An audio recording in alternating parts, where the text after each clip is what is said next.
Straight from South Africa. This is the strange In mysterious world with your hosts, Lee Stratum and William Collinson.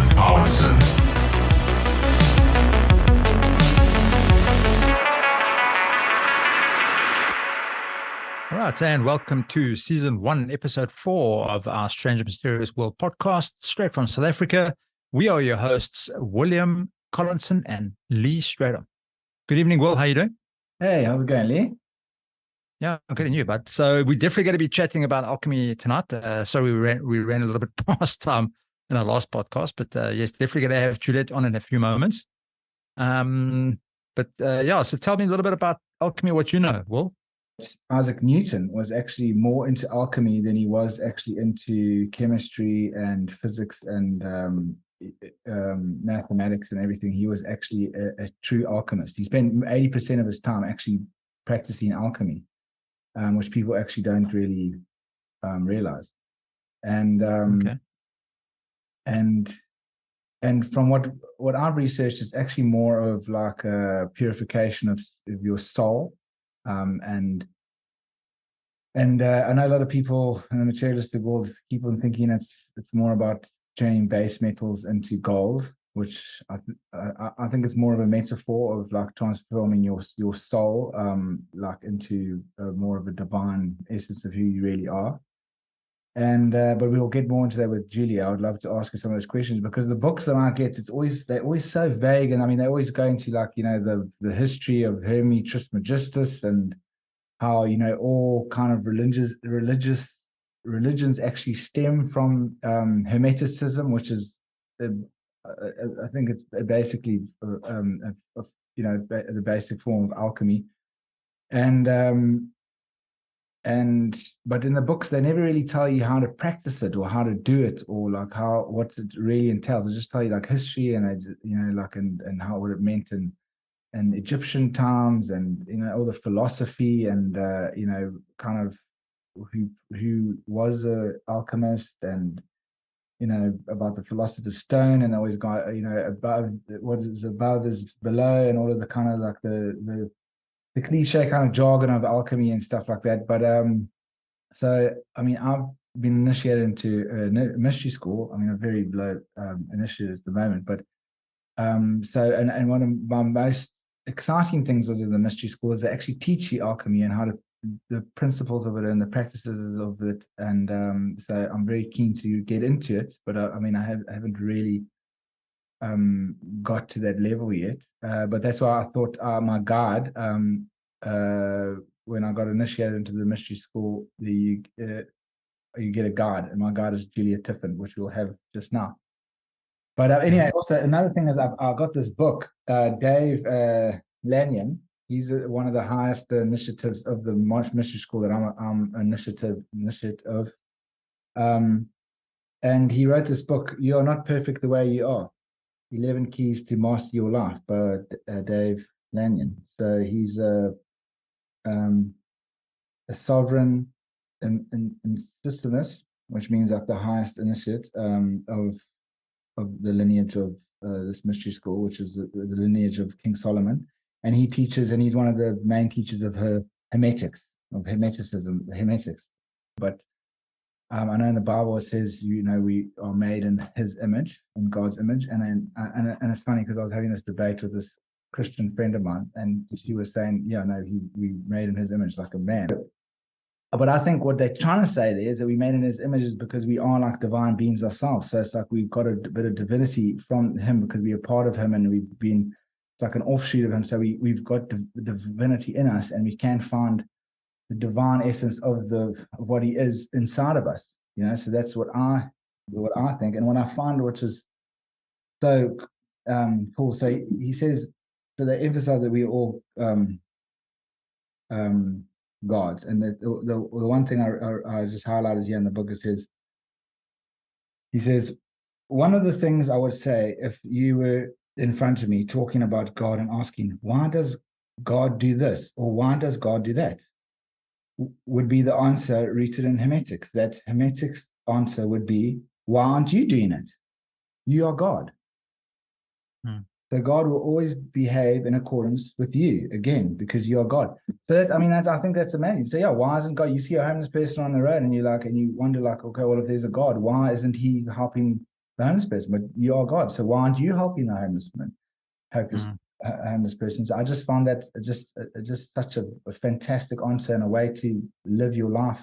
I mean, that's just one excerpt from the book. I mean, there's plenty in here, but I don't want to get into all of it because it would be it's just going forever. But there's another one that I just love in here. It says here, assume nothing so one can know everything. And he's like, and this is just the first chapter, which is on, which is on discernment, because it says like, especially in the mystery school, they say, do not believe anything we say, just do not believe anything we say, just try it, and if it works, then and you experience it, then you'll know for yourself if it's true or not. That's what I think it's a great way to live life, because you can't just go on about what everybody says. And I mean, especially in this day and age, you have to have discernment. Like, I mean, because if you go onto the internet and there's always two sides of the story. I mean, it's just like so polarized, and you can't actually just believe what people are saying or like telling you. You have to experience things for yourself to actually know what the truth is. And I think that's a great way to live life. So assume nothing so you can know everything. I just think that is amazing. And anyway, so what is your so Lee, tell me what is your what do you know about my knowledge on alchemy? Yeah, look, I do know a little bit about Hermes Trismegistus. Tris obviously being 3 times, and Megistus being great. So we know that Hermes is the 3 times the great. I do know that he was actually the founder, or he actually invented the Hermetic seal, which is the seal that is supposed to be like it makes things, when you put a seal, it becomes airtight. And that's kind of, I think, what they use, even in our bulbs today. We use that type of technology. So it's an airtight seal that can contain gases and all sorts of stuff. So I know he was supposedly the inventor of that. And I know he was around in the ancient Egyptian times. He's been associated with the god Hermes, obviously the Greek god Hermes. He was associated with the god Thoth or Thoth. He was the god of wisdom in Egypt, and I think he actually had some hand in whether it was association with Abraham. But I personally, I think Hermes dates back way before the Egyptians, because the stuff that's that you're understanding and the spiritual things that you're talking about, it's taken a very long time for humanity to get to that understanding. So so I do understand that. I know that they use alchemy actually in not just spiritual, but alchemy is used physically, mentally, psychologically. They use it in business. I think it's the basis of it. I think it's supposed to be the betterment, whether it's of oneself, the betterment of your company, the betterment of whatever it is. So I know that alchemy is broadly used around the world for very many different kinds of things, but I think the main thing is spiritually. I think that's where we actually need to head off if we want a better world to what we're living in currently. I think we have to actually understand what's going on spiritually and not worry too much about what the physical world is doing. So that's my quick, brief understanding of alchemy. Yeah, that's true. I think, being a hermit actually comes from, I must stand corrected, but I'm just, I think so. Because I know in hermetics, like to live a hermetic life, you obviously got to cleanse your body, like, and eat very healthily and cleanly, so you can determine what is going on within your yourself, like how you're feeling and everything, and also to live a very simple lifestyle, like very isolated, very almost like a meditative kind of lifestyle, so that any changes in your way of living, you can monitor it, and you can determine what is going on, like psychologically, physically. I mean, I don't know how you'd live in that kind of like that way in this modern day, but I think that's where the saying being a hermit comes from. Mm. But Look, I think you're right. I think you're 100% right about that. I've always had an issue with that though. I know the Buddhist priests, they try to live that style where they're kind of away from society, and they meditate a lot, and they don't associate much or congregate a lot with us mere mortals. I disagree with that though. In order for you to learn, in order for you to grow as whether it's a person or as a soul, you have to, as you mentioned, you have to experience life. You've got to experience the bad. You've got to experience the good. And there's no ways by hiding away from everybody, you're not going to experience it. You're going to live a life of solitude. You're not going to have experienced any, some of the real bad things that can come your way and some of the real good things that can come your way. And there's no ways that your soul can progress and kind of almost like going to school. You're not going to learn. If you're hidden and you hide yourself away, you're not going to learn. So that I've always had a disagreement with that, but that's just me. Oh, well, that's well said. I think that's actually a good point. But on that note, let's just let's get Julia on the line here and see what she has to say. Cool. Awesome. Well, Lee, meet Julia, my guard. How's it, Julia? Lee? Hi, Lee. How's the guard? It's good. It's if you can see the rain outside, you're going to see. I can see. Yeah. You're going to see in 45 minutes, if we're still on, it's going to be pitch black outside, and that's 4:15 in the afternoon. So. Yeah, I know. I lived in the UK for about 2 years, so I know. When it gets to when it's pitch black at 2 in the afternoon, I understand. Cool. Anyway, good. Chatting about mystery schools a little bit earlier. What is a mystery school? So why, how many are there? What types of mystery schools are there, and why actually a mystery school? There are 7 on the planet right now, and 6 of them are hidden. Usually they're hidden, actually, and there have been more at many earlier times in human history, but it's almost like they've been ordained over time to exist, to be repositories for pure undogmatic teachings for people to discover who they are. So they've been these sort of safe castles to hold unpolluted tools, concepts, knowledge in all different fields of the esoteric, metaphysics, and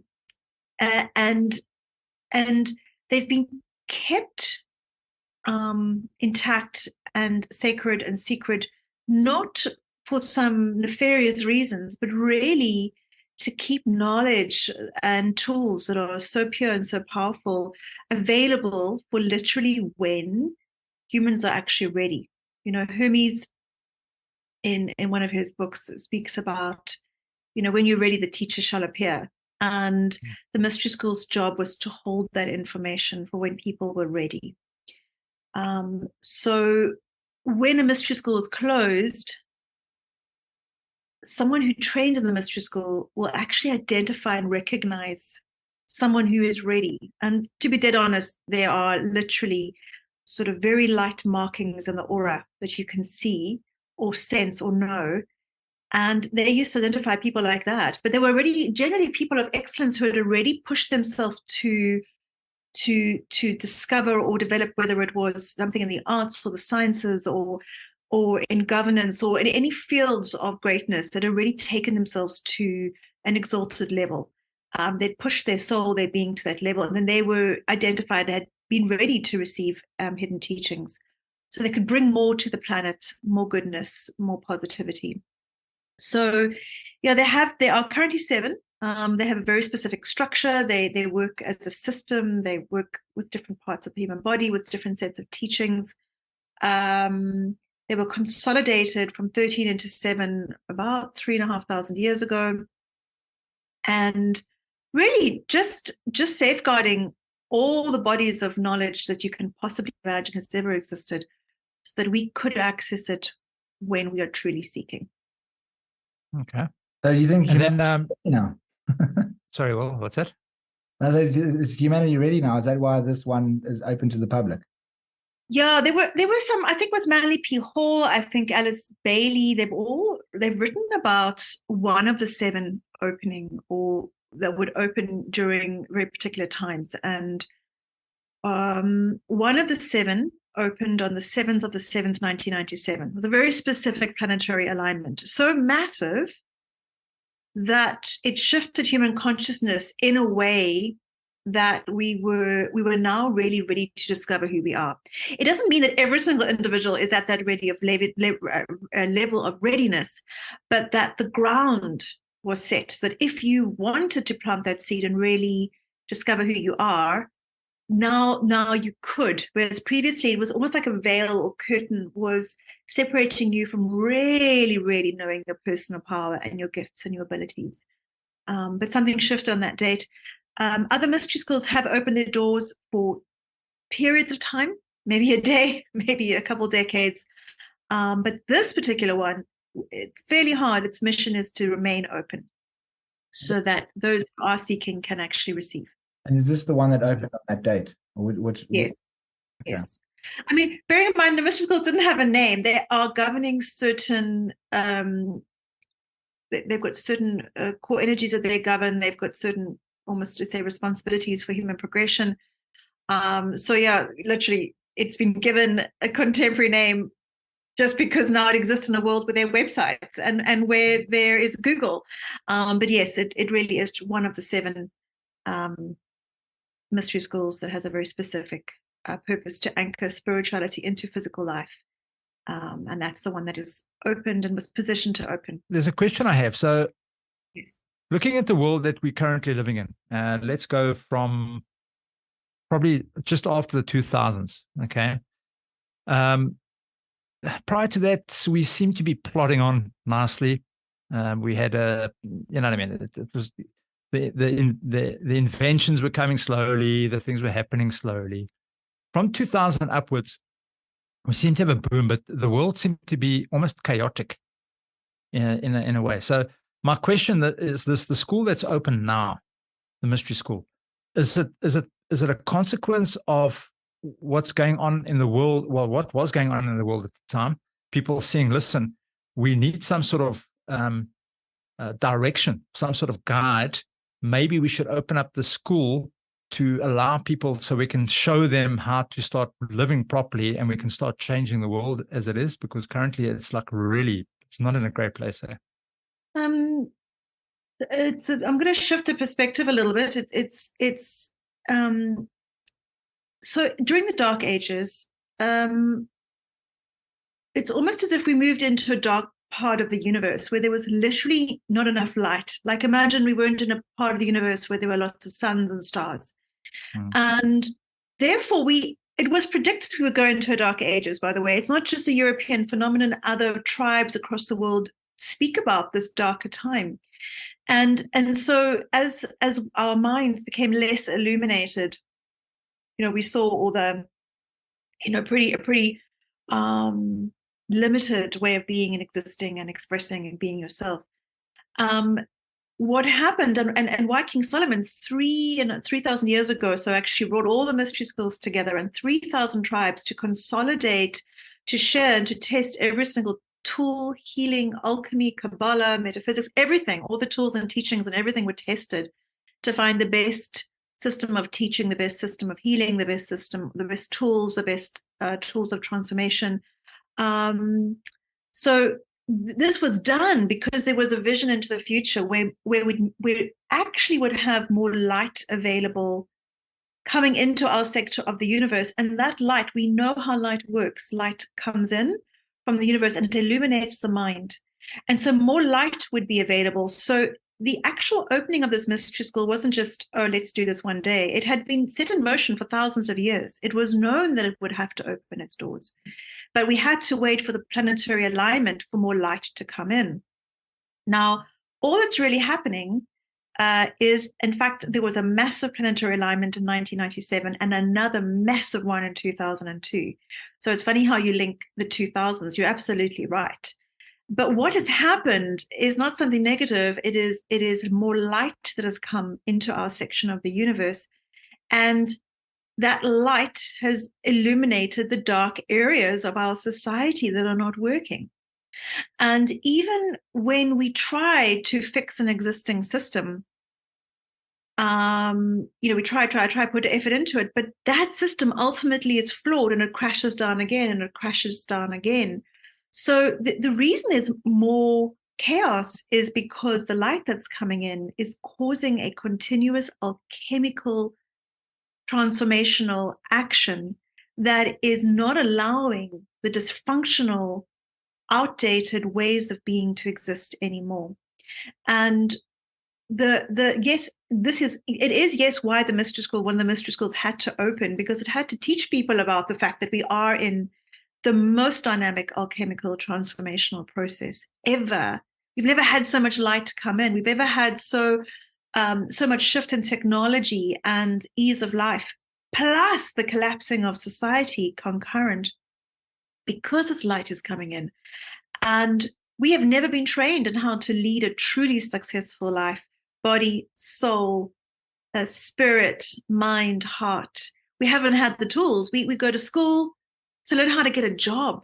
That's what happened in the Industrial Revolution, when the school systems were established really as a consequence of factories, Industrial Revolution, because then suddenly people could read and write and count, and then the subjects began being developed in our modern day schools.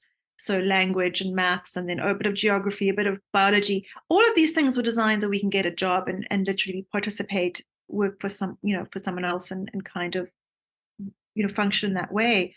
But we haven't had an education system which teaches us how to be ourselves in our power, in our joy, in our beauty, a being of good and beauty that contributes positively to the world around them. We haven't had that at school. And so, yes, the mystery school does need to be open. Not that every single human being is interested in that level of understanding, but what's always been true is that when certain core people have that higher understanding, they're the ones to impart it to many more. So it is for people that really want to understand this and become someone who can actually, show others, hey, we don't need to do it the way we used to do it. There are advanced ways of doing it. We just didn't know. We didn't have the knowledge. We didn't have the tools. We can do it. Think of Mandela. One person made a huge impact. And, when you have people that are trained in hidden ways of living an enlightened life and can show others how to do it, it can make huge impact. Mm. So that's kind of, yes, why. So yes, it did need to open, but it wasn't just wake up one day and let's do this. It had been positioned for a very, very long time. Okay. And then, Hermeticism and alchemy.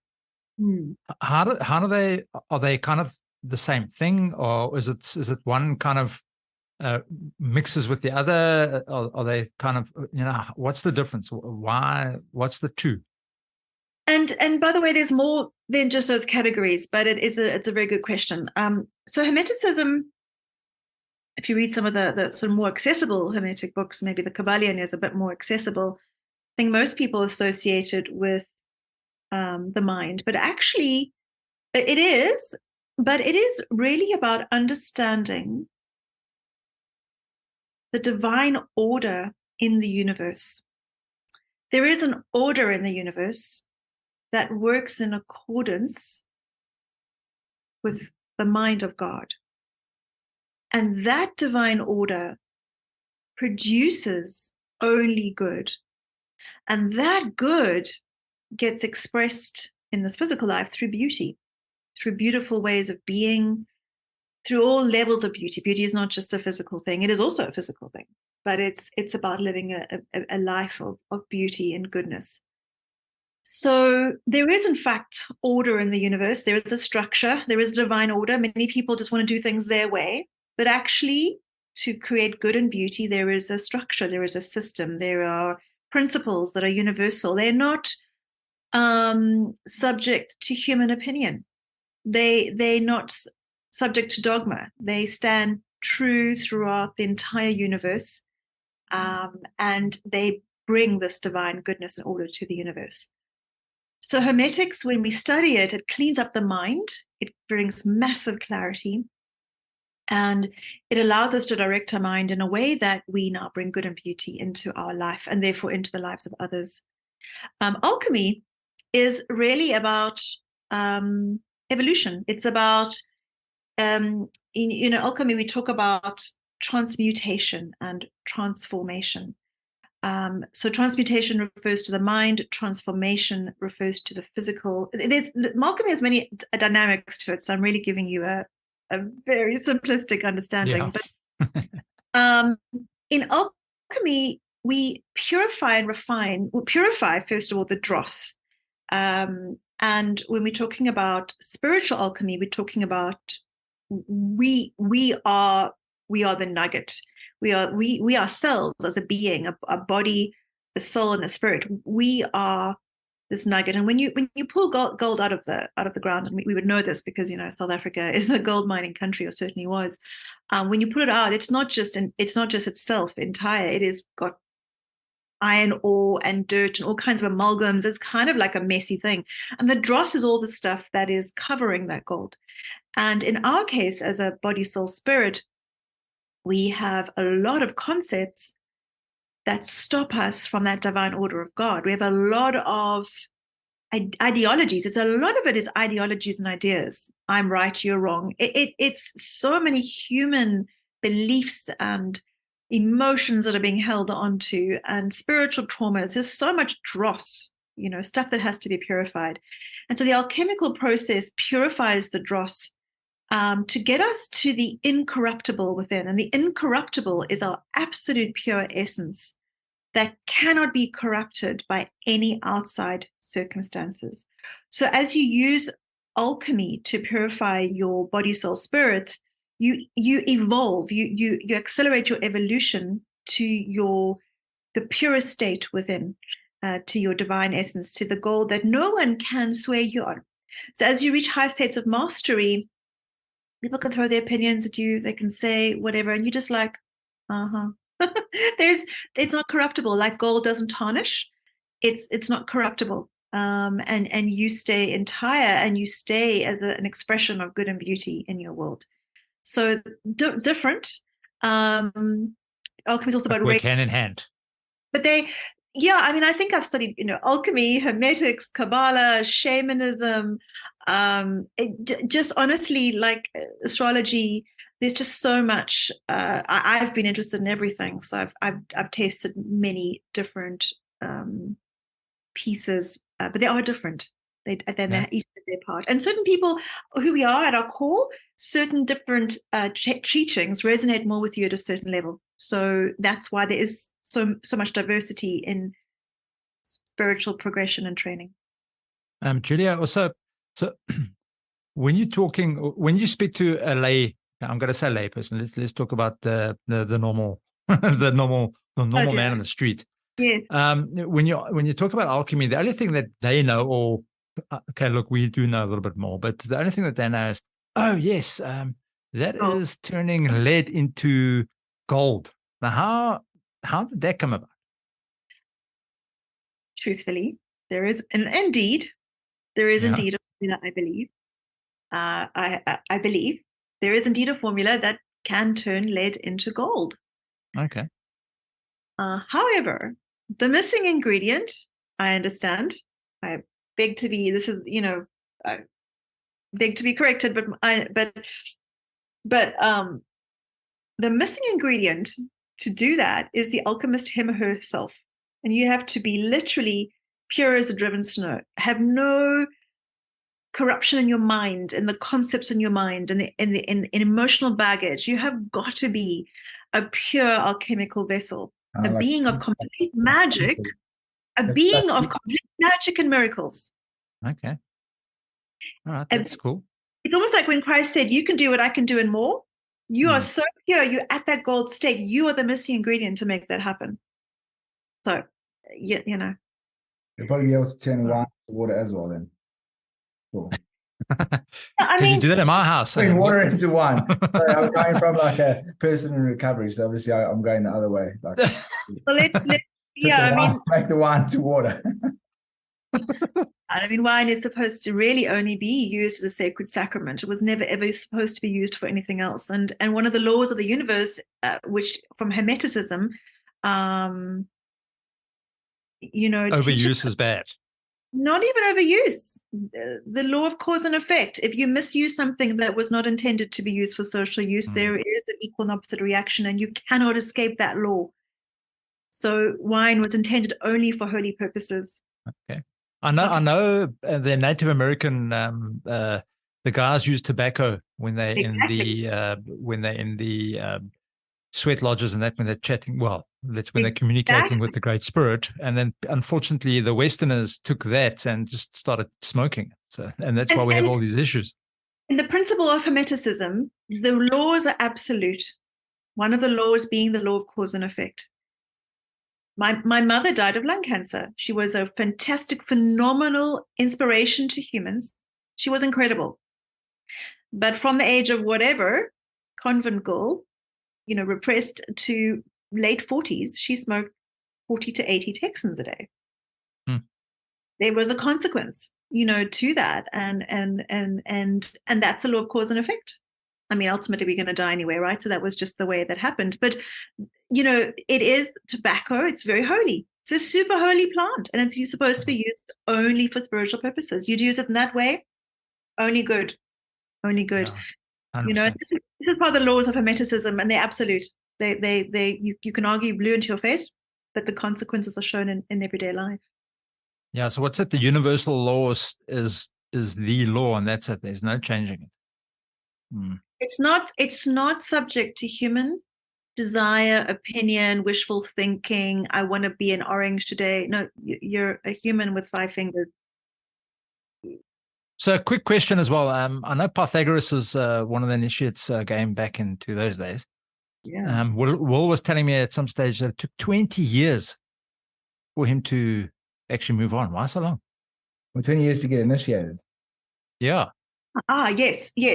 So that's a very interesting concept. Gosh, okay, we have 3 energetic systems: body, which includes the aura, and there's a lot to talk about, right? I'm not going to go into that in detail. The soul structure, which is much larger than the body, it's huge. It's actually really diameter is huge. And then the spirit, which is infinite around that. And the truth is that the vibrational quality of our body, aura, soul, and spirit is at a much higher oscillation and frequency today than it was in Pythagoras' times or in King Solomon's times. Because there is more light, there is more evolution, even though, as you said, the world is crashing around us, but we are literally almost fighting that which doesn't produce good in the world. And every time people try to create something which is not pure, it crashes again, and then it crashes again. But in Pythagoras' time, there wasn't as much spiritual light available. The actual energetic structure of humans wasn't as at higher vibration. So it literally just took longer to reach the vibrational state when you were ready for initiation. That's really it. I mean, the soul structure was literally completely at a lower vibration. And you had to really, really dedicate yourself for years and years and years to raise your vibratory frequency through initiation, through spiritual practice. Maybe not initiation then, because they had to wait before they were initiated, but through prayer, meditation to be ready for initiation. The big difference happened when that planetary alignment occurred on the 7th of the 7th, 1997, because the vibratory frequency of humanity got to a certain level where it had never been before. And many, many more people suddenly woke up going, oh, I want initiation. And they have to be ready, but it's not like you're going through 20 years of being ready. There is a process that does happen, but it's really quite efficient, to be dead honest. So those that are suddenly feel called, it's almost like they've been training for months and months in the dream time. By the time they meet a guide who can literally initiate them and raise their frequency to a much, much higher level, by that time, they're pretty much ready. I mean, sometimes I work with someone for 5 years before they're ready, but sometimes it's like I met William and, 5 days later, 3 days later, you're ready, Yeah. So look, 1997 was so what you're saying is basically was a mass awakening, basically, where people were waking up to the fact that there was something else, not just this mundane, but there's something else going on. I'm not sure. I would say, and this is the importance of free will. There was a ton more light suddenly available, as if a veil that had been separating humans from accessing that information, the veil was now gone. Literally, a veil was no longer there, actually, to be precise. And so it wasn't as if there was a mass awakening. There was the potential for people now to wake up. If people wanted to, they could. Because I must know, I must say, with regards to the UFO question back in the 80s and the early 90s, if you spoke about it, and we discussed this at length, William and myself, people used to think you were crazy, nuts, but yeah, from after 2000, well, I think we said already 70% of the world already know that there's something else out there. So yeah, I think you're right. That was actually that's pretty cool. We've been teaching the mystery school for thousands of years that mankind will not reach their highest state without the galactic frequency. There is no ways we will reach the highest states of evolution without galactic energy, because of many reasons that I'm not going to go in now. But it's critical that we receive understanding of the galactic energy in order to evolve. So it's a huge piece. And yes, as you said, now people are like, much more open to even considering that we are not alone. But you're right, 70s, 80s, 90s was like. But we're a small minority, us UFO nuts. So we should actually put into that victimhood group with the rest of the minorities. No, we are not saying we should become first when we apply for a job and stuff, because we're quite a minority. And we're all about empowerment, and we are not victims, and we teach people about who they really are, their real potential. And no, none of that. We are not victims. No matter what we've all been through, no matter how many traumas we've been through, we have choice to transform. No, but that's what I love about it, because the world is going through a whole thing of it's all about victimhood, and whoever is the biggest victim wins the biggest prize and gets treated the same. And that's what I love about this, because when I went through this in my initiation, I totally realized that I'm actually in control of everything in my life, and I took absolute responsibility for everything that I was doing, and I realized that I and I'm totally empowered of everything that I'm doing, and it was very empowering. And that's that's pretty cool, man. It was a relief, you know what I mean? So not saying that I was a victim or anything like that, but it just really opened. Yeah, no. I know we're joking about it, because it is it doesn't help. It doesn't help the human mind to think we're a victim.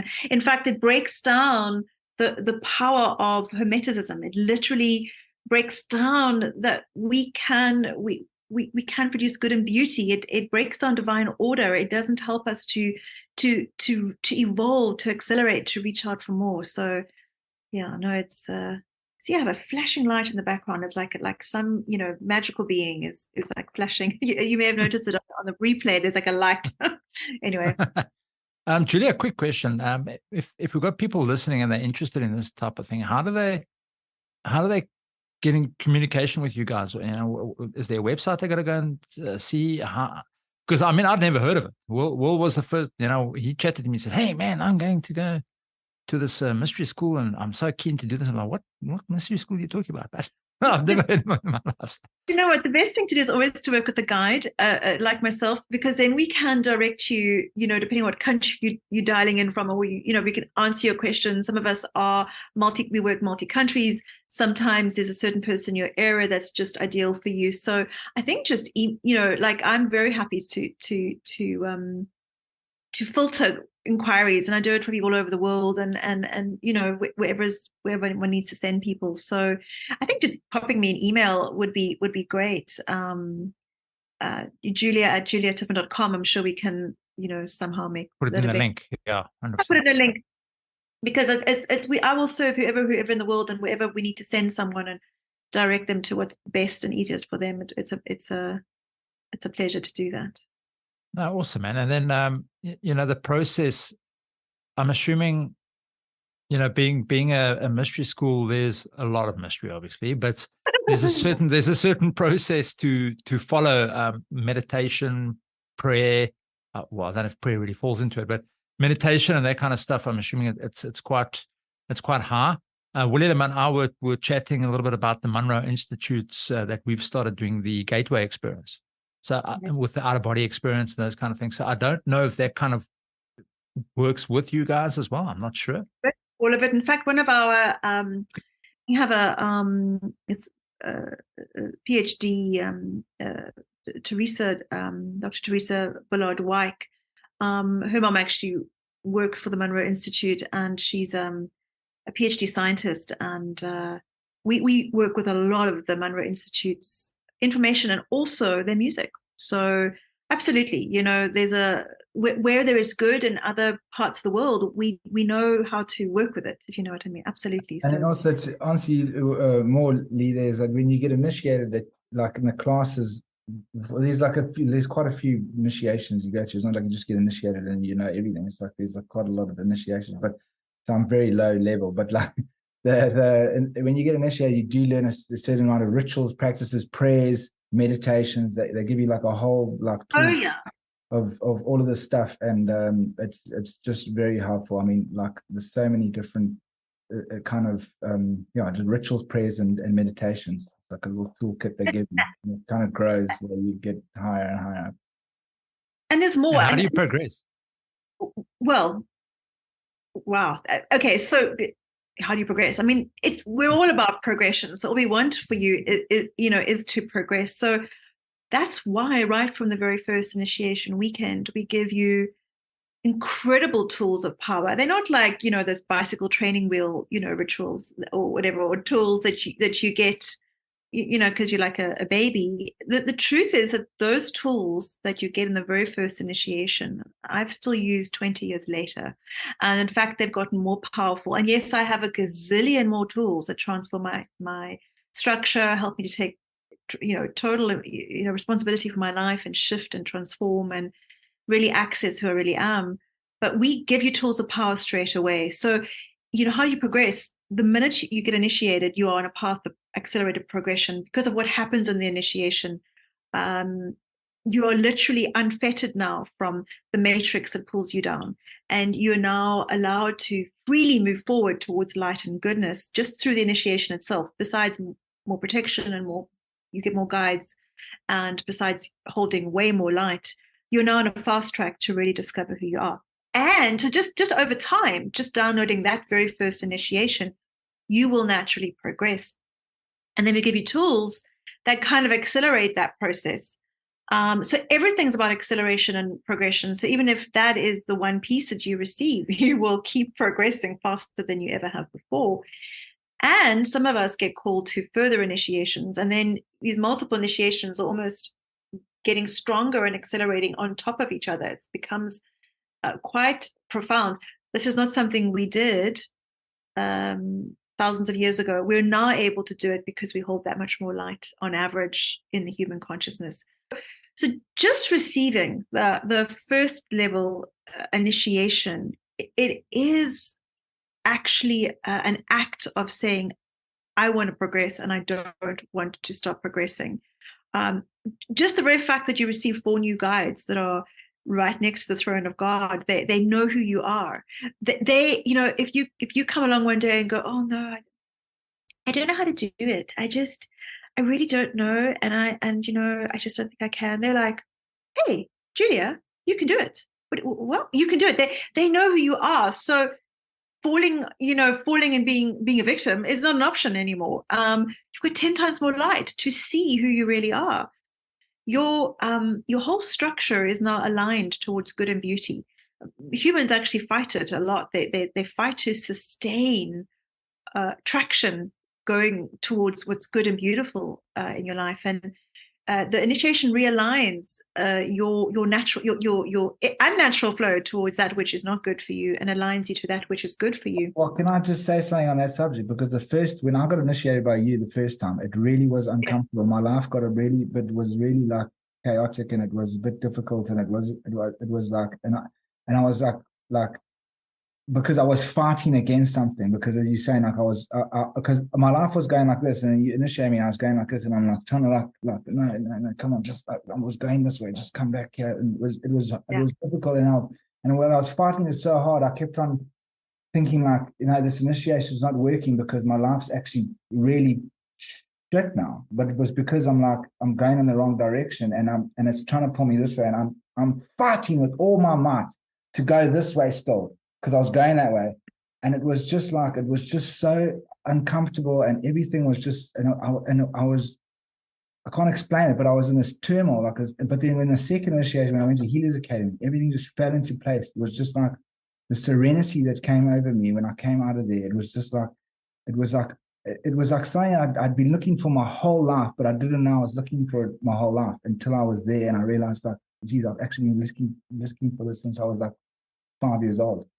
And everything just came into place, and it just fell, and it like the anxiety of everything in my life just came off of me, and I just realized that that, as you say, like when you realize who you really are, but it was so profound that it was like I'm addicted to it now. It's like I can't wait. I just want to get to the next thing. It's like, I'm looking,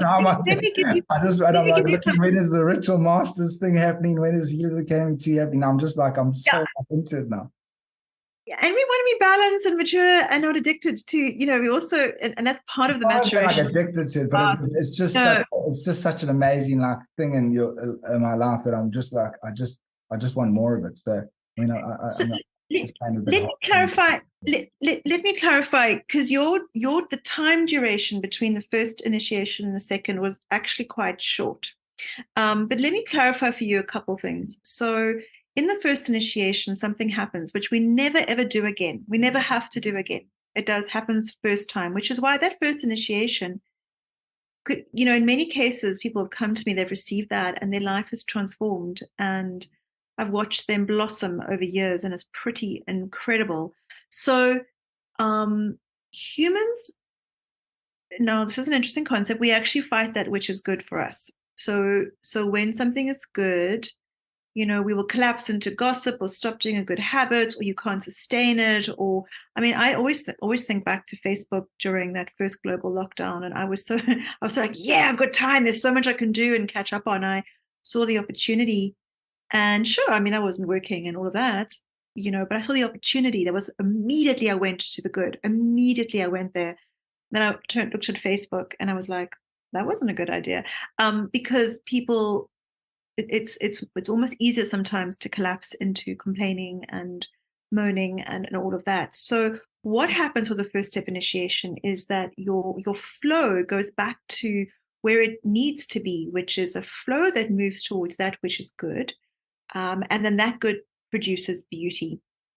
And it's the same flow of God and the flow of the universe and the flow of nature.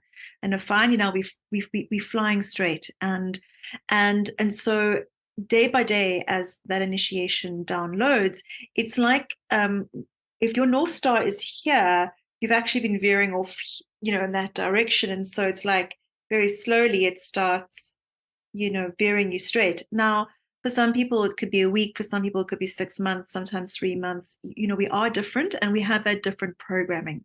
So what you need to understand is that this is just from my little bit of neuroscience that I know. So if the neuroscientists out there can correct my accuracy, but I think the principles are correct. So when you have over time, so thinking consistently in a certain way, sort of doing consistently certain negative habitual patterns, it literally, means that you're only using certain wiring in the brain.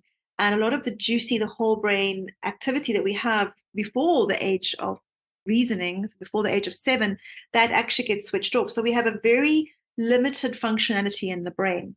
So when you get initiated, your whole structure is now aligned towards opportunity, possibility, goodness, beauty, ease, flow. But you must remember that the mind has been programmed. And so if you look at your life and you look at your mental health, how much anxiety, how much ADHD, how much stress do I have?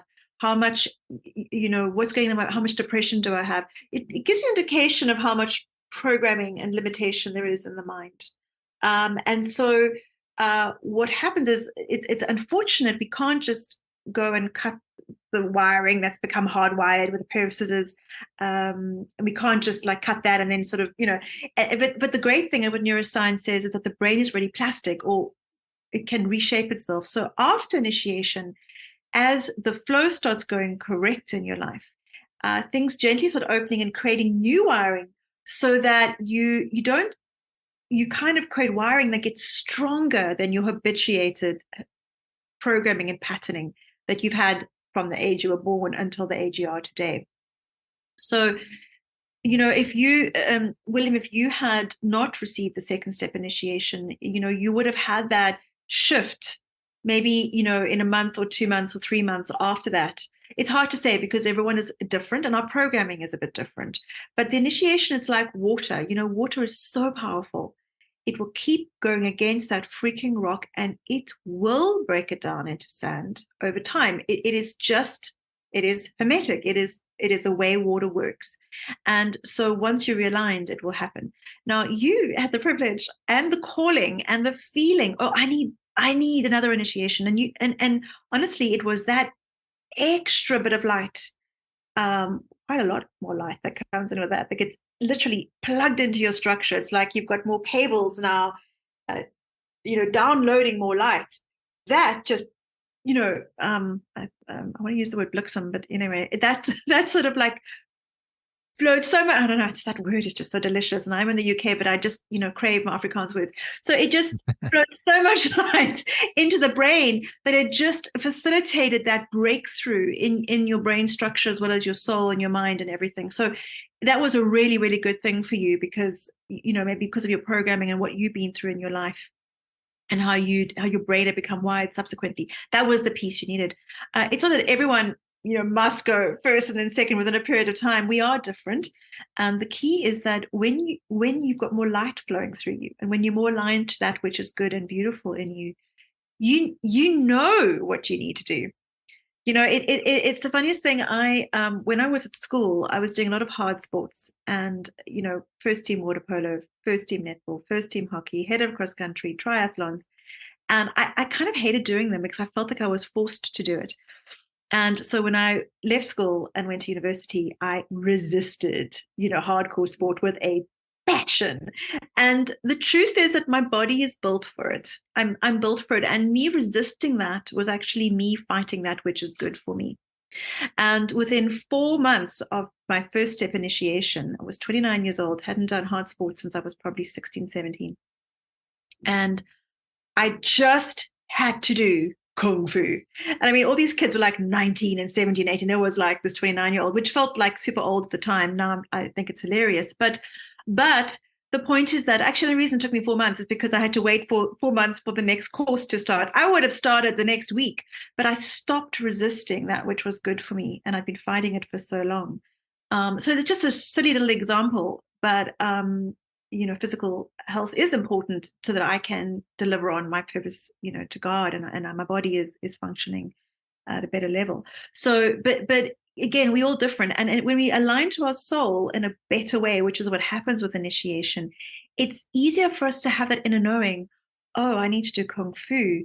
That could be your next piece in your personal progression.